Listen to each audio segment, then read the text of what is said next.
Hello students, हमारे channel square e learning में आप सबों का स्वागत है। जैसा कि हमने पिछले वीडियोस में बताया था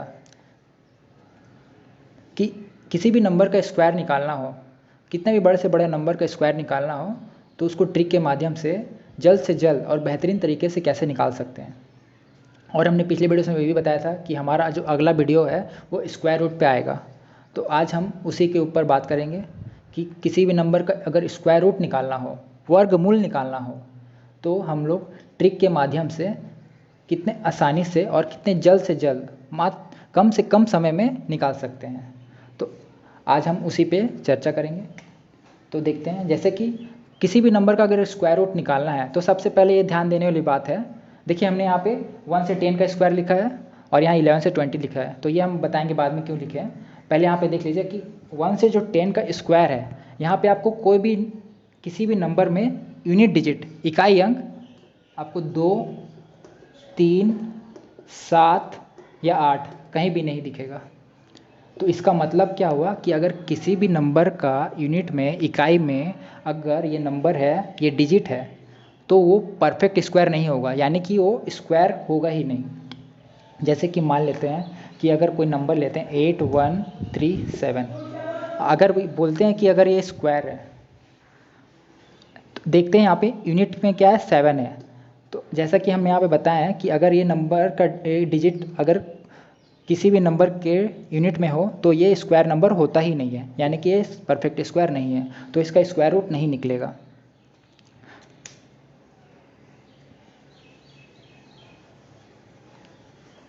तो आइए हम एग्जाम्पल से स्टार्ट करते हैं। तो जैसे कि एक नंबर लेते हैं 8281। किसी भी नंबर का अगर स्क्वायर रूट निकालना हो तो सबसे पहले जो यूनिट में 2 डिजिट होता है, एक पेयर होता है, उसको हम लोग ले लेते हैं। चाहे आगे में कितना बड़ा डिजिट क्यों ना हो, 1 डिजिट हो, 2 डिजिट हो, 3 डिजिट हो, सबसे पहले हम लोग जो यूनिट में होता है 2 डिजिट, उसका पेयर को हम लोग ले लेते हैं और उस पर हम लोग देखेंगे कि जो उसका पेयर का जो यूनिट में है वो क्या है। तो जैसे कि यहाँ पे 1 है, तो देखिए 1 से 10 के बीच में 1 कहाँ कहाँ आता है, तो एक यहाँ पे आ रहा है और एक यहाँ पे आ रहा है, यानी कि इसका जो यूनिट में जो 1 है वो या तो 1 होगा या तो 9 होगा, यानी कि 1 का स्क्वायर 1 होता है और 9 का स्क्वायर 81 होता है, यानी कि इन दोनों में से ही एक होगा उसका यूनिट पे। अब बात करते हैं आगे का जो 82 है। तो देखिए 82, तो 82 किन दो स्क्वायर के नंबर का बीच में आता है, तो 9 का स्क्वायर 81 होता है और 10 का स्क्वायर 100 होता है, तो इन दोनों के बीच में ही 82 आता है। तो इससे जो छोटा हो उसको हम लोग ले लेंगे, यानी कि 9। तो यानी कि वो जो नंबर है या तो 99 हो, 91 होगा या तो 99 होगा। अब इन दोनों में युद्ध छिड़ जाएगा कि कौन सा वो नंबर है। तो देखिए, उसको हम लोग जानने के लिए क्या करेंगे, इनके बीच में एक नंबर आता है 95, जो कि हमने पिछले वीडियोस में बताया था कि 95 का स्क्वायर कितने जल्द से जल्द निकाल सकते हैं। अगर किसी ने वो वीडियोस नहीं देखा है, वो डिस्क्रिप्शन बॉक्स में दिए गए लिंक पे जाके सारे वीडियोस देख सकते हैं। हमारा स्क्वायर ई लर्निंग का जो चैनल है उस पर एक प्लेलिस्ट भी बना हुआ है, जितने भी वीडियोस है सारे उस पर आप जाके देख सकते हैं। धीरे धीरे और भी कुछ मज़ेदार वीडियोस आने वाले हैं, टॉपिक बेस्ड भी वीडियोस आएंगे, और आज जीके, करंट अफेयर, ये सारे वीडियोस भी अपलोड होने वाले हैं। तो हमारा चैनल आप सब्सक्राइब करें, लाइक करें और शेयर करें। तो देखिए, जैसे कि 95 का स्क्वायर क्या होता है, अगर यूनिट में कभी भी 5 हो तो हम लोग क्या करते हैं, सीधा सीधा इसको 25 लिख देते हैं यूनिट में, और 9 के बाद वाला नंबर क्या होगा, 10, इन दोनों को मल्टीप्लाई करके यहाँ लिख देते हैं, जैसे कि 9025। तो देखिए ये जो नंबर है 9025, जो गिवन नंबर है उससे बड़ा या छोटा है, तो आप देख सकते हैं दोस्तों कि ये नंबर जो है बड़ा है और ये जो गिवन नंबर ये छोटा है, यानी कि जो स्क्वायर रूट होगा इसका ये छोटा नंबर होगा। मतलब 8281 का जो स्क्वायर रूट होगा, वर्गमूल होगा, वो 91 होगा। तो दोस्तों आइए देखते हैं इसको और भी क्लियर करने के लिए और एक एग्जांपल लेते हैं हम लोग। 6084, जैसा कि मैंने बताया था कि कोई भी नंबर हो उसका लास्ट 2 डिजिट का पेयर को ले ले आप। तो यहाँ पे देख रहे हैं आप 4, तो किन दो नंबर में 4 आता है, आप देखेंगे कि हमेशा किसी 2 नंबर पे आए, जैसे कि यहाँ पे 1 है तो इस पर भी 1 होगा, ये 4 है तो इस पर भी 4 होगा, ये 9 है तो इस पर भी 9 होगा, ये 6 है तो इस पर भी 6 होगा, और ये 5 अकेला, 0 अकेला। यानी कि अगर किसी भी यूनिट डिजिट पे किसी भी नंबर का स्क्वायर का यूनिट डिजिट पे अगर 0 होता है तो यूनिट पे 0 ही होगा, और अगर 5 होता है तो 5 ही होगा। तो जैसा कि यहाँ पे 4 है तो जो यूनिट पे है वो क्या क्या हो सकता है, या तो 2 होगा या तो 8 होगा, इन्हीं दोनों में से कोई एक यूनिट पे होगा। और ये जो 60 है तो जैसे कि मैंने बताया था 60 है कि इन दो नंबर्स के स्क्वायर के बीच में है, ये 7 के स्क्वायर और 8 के स्क्वायर के बीच में है। तो इससे जो भी छोटा हो, जो भी नंबर छोटा हो उसको आप ले लें। जैसे कि 7 का स्क्वायर 49 होता है और 8 का स्क्वायर 64 होता है, इन दोनों में से छोटा नंबर कौन सा है, 7। तो आप 7 को ले लें, यानी कि ये नंबर का जो है वो 7 होगा, यानी कि इसका जो स्क्वायर रूट है वो 72 होगा या तो 78 होगा। अब देखिए इसके बाद का मैंने क्या बताया था कि इन दोनों के बीच में एक नंबर आता है 5 से रिलेटेड जो 75 है। तो जो 5 का जो यूनिट डिजिट रहता है उसका स्क्वायर निकालना बहुत ही आसान है। जैसे कि यहाँ पे 5 है तो हम लोग लिख देंगे 25, और 7 के बाद वाला नंबर क्या होता है 8। तो इन दोनों को जब मल्टीप्लाई करेंगे तो 56 आएगा।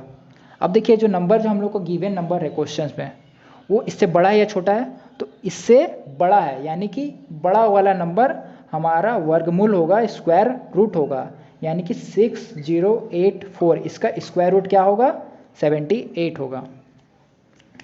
तो आइए एक क्वेश्चंस और लेते हैं। इस कॉन्सेप्ट को क्लियर करने के लिए क्वेश्चंस और लेते हैं। 2 3 1 0 4। तो जैसा कि मैंने बोला था कि कोई भी इस नंबर का अगर स्क्वायर रूट निकालना हो तो सबसे पहले लास्ट 2 डिजिट का पेयर को आप ले लें, चाहे आगे कितना भी डिजिट क्यों ना हो, सिर्फ लास्ट 2 डिजिट का पहले पेयर ले लें, इससे आपको यूनिट डिजिट पता चल जाएगा। तो देखिए यहाँ पे 4 है, फिर से तो 4 का भी बताया था मैंने क्या हो सकता है, या तो 2 होगा या तो 8 होगा, क्योंकि 2 का स्क्वायर 4 होता है और 8 का स्क्वायर भी 64 होता है, तो लास्ट में क्या आएगा 4 ही आएगा, यानी कि इन्हीं दोनों में से एक होगा यूनिट डिजिट, या तो 2 होगा या तो 8 होगा। अब देखिए आगे क्या नंबर है 231। तो अब ये 231 किन दो स्क्वायर के नंबर के बीच में आता है, तो 231 आप देख सकते हैं यहाँ पे 15 का स्क्वायर 25 होता है और 16 का स्क्वायर 256, इन्हीं दो के बीच में आता है।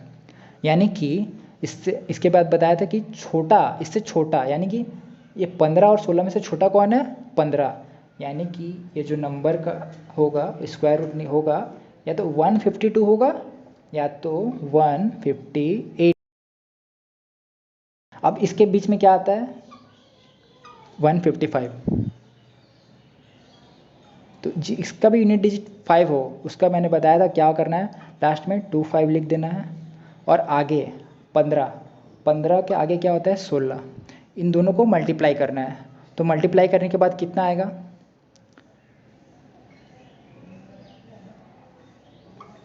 240। तो देखिए 240 ये जो नंबर है जो क्वेश्चन से बड़ा है या छोटा है, तो क्वेश्चन वाला नंबर इससे छोटा है, यानी कि ये इसका स्क्वायर रूट होगा, यानी कि जो 23104 का जो स्क्वायर रूट है वो क्या होगा 152। तो कैसा लगा दोस्तों आप बताएं, हमारे चैनल पे कमेंट जरूर करें कि यह ट्रिक कैसा लगा। इसको और ज़्यादा अच्छे तरीके से समझने के लिए एक और नंबर लेते हैं। तो आइए दोस्तों एक और एग्जांपल लेते हैं 38809। तो देखिए फिर से उसी तरह से जो लास्ट 2 डिजिट का पेयर है उसको ले लेना है। अब यहाँ पे देख रहे हैं 9, तो 9 कहाँ पे, एक है यहाँ पे और एक है यहाँ पे, जैसे कि बताया था।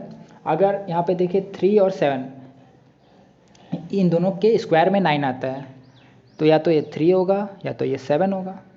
अब देखिए 3 और 7 यहाँ पे 388 है। अब यूनिट डिजिट तो हमें पता चल गया क्या होगा, लेकिन जो पहला जो डिजिट है वो क्या होना चाहिए वो पता करते हैं अब 388। अब किन दो स्क्वायर के बीच में 388 आता है, तो आप देख सकते हैं कि इनके बीच में 388 आ रहा है, 361 और 400 के बीच में 388 आता है 388। तो ये 388 किसका, या तो 19 या तो 20, तो दोनों में से छोटा नंबर ले लेना है, यानी कि 19 को ले लेना है। इसका जो स्क्वायर है या तो 193 होगा या तो 197 होगा। अब ये कंफर्म करने के लिए क्या करेंगे जैसे कि मैंने बताया था 195 इसके बीच में आता है, तो इसका स्क्वायर क्या होगा ये तो निकाल सकते हैं तुरंत ही। 5 है तो 25 लिख देंगे, और 19 के बाद क्या होता है 20, इसको क्या करेंगे मल्टीप्लाई कर लेंगे 380, तो 380। अब देखिए ये जो नंबर है, जो गिवन नंबर है उससे बड़ा है या छोटा है, तो गिवन नंबर इससे क्या है बड़ा है, यानी कि बड़ा वाला जो नंबर है वो इसका स्क्वायर रूट होगा। वर्गमूल क्या होगा इसका 38809, इसका वर्गमूल क्या होगा 197, ये आंसर होगा। तो देखा दोस्तों आपने कितने ही आसानी से हमने स्क्वायर रूट निकाल लिया। तो दोस्तों ये था आज का ट्रिक। दोस्तों कैसा लगा आज का वीडियो हमें ज़रूर बताएं, और अगर कुछ भी क्वेरी हो तो हमारे कमेंट सेक्शन में आप जाकर कमेंट कर सकते हैं। तो दोस्तों हमारे चैनल को आप सब्सक्राइब करना ना भूलें, आप ज़्यादा से ज़्यादा सब्सक्राइब करें और बेल आइकन को प्रेस करना ना भूलें, ताकि हमारे जो नए वीडियोस आएंगे वो आपको नोटिफिकेशन के द्वारा मिलते रहें। धन्यवाद।